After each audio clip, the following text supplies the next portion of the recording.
তো জিনিস এত নিয়ামত থুইয়া তুমি যেটা নিষেধ করলাম ওইটার কাছে গেলা কেন?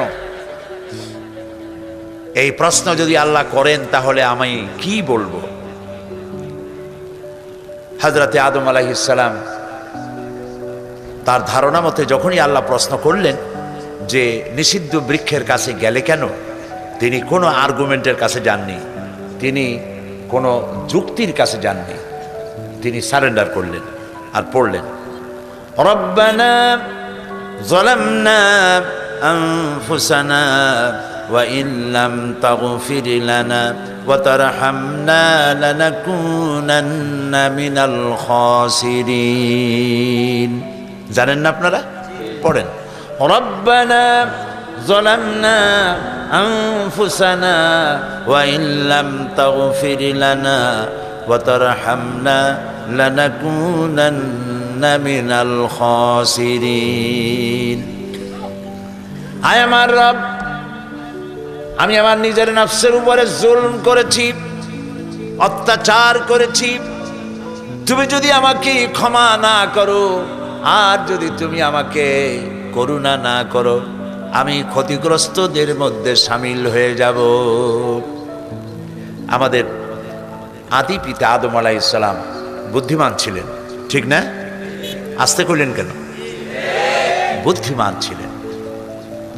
মাফ করে দেওয়া এক জিনিস, একজন একটা অন্যায় করছে, মাপ চাইলো, মাফ করে দিলেন, কিন্তু আপনি তার প্রতি আর আগের মতো ভালোবাসা করলেন না। এটা তো হইতেই পারে, বেটা বারবার মাপ চাইতে, যা মাফ করে দিলাম, কিন্তু মনের মধ্যে তার প্রতি আর মহব্বত রইল না, হতে পারে এমন। তিনি বুদ্ধিমান ছিলেন, শুধু মাপ চাইলে হবে না। তিনি বললেন রব্বুল আলামিন, আমি আমার নফসের উপরে জুলম করেছি, আমাকে ক্ষমা করে দাও। আর ওয়াতারহামনা, আমাকে যদি ক্ষমা না করো আর করুণা না করো, তার মানে হলো ক্ষমাও করতে হবে, আর আগে যেমন স্নেহ করেছিলে, রহম করেছিল, তেমন রহমও করা লাগবে। এ দুটোই তুমি দয়া করে আমার প্রতি করো। আল্লাহ পাক কবুল করলেন, সুবহানাল্লাহ। আল্লাহ মাফ করে দিলেন। মাফ করে দিয়ে গুনাহগার হিসেবে নয়, নবীর মর্যাদা দিয়ে তাকে পৃথিবীতে পাঠিয়ে দিলেন, সুবহানাল্লাহ। তাই এই পৃথিবীর মানুষ, আমরা ছিলাম জান্নাতে, আমাদের পিতা ছিলেন জান্নাতে, আমাদের মা ছিলেন জান্নাতে। জান্নাত থেকে পৃথিবীতে নির্বাসিত হলাম, পুনর্বাসিত হলাম।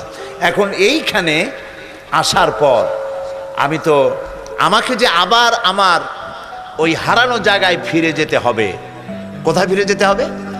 জান্নাতে আবার যেতে হবে, বলেন ইনশাআল্লাহ। এখন এই যে জান্নাতে ফিরে যেতে হবে, সেজন্য আল্লাহ রাব্বুল আলামিন দায়িত্ব নিলেন যে হারানো বাড়িটা আবার যাতে পাও, সেজন্য আমি রাস্তা করে দেব। সুবহানাল্লাহ, কত দয়া তার। তিনি যদি রাস্তাটা করে না দিতেন তাহলে তো আমরা জানতাম না, আমরা ভুল করতাম, আমরা মিসগাইড হতাম, আমরা ভিন্ন পথে পরিচালিত হতাম। সেজন্য আল্লাহ তাআলা পথ দিলেন।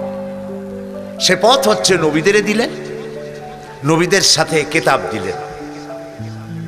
আর এই নবুয়তের সিলসিলার সর্বপ্রথম নবী ছিলেন আদম আলাইহিস সালাম, আর সর্বশেষ যিনি ছিলেন তার নাম মুহাম্মাদুর রাসূলুল্লাহ সাল্লাল্লাহু আলাইহি ওয়াসাল্লাম। তার কাছে আল্লাহ তাআলা সর্বশেষ কিতাব দিলেন, নাম কি? আল কোরআন।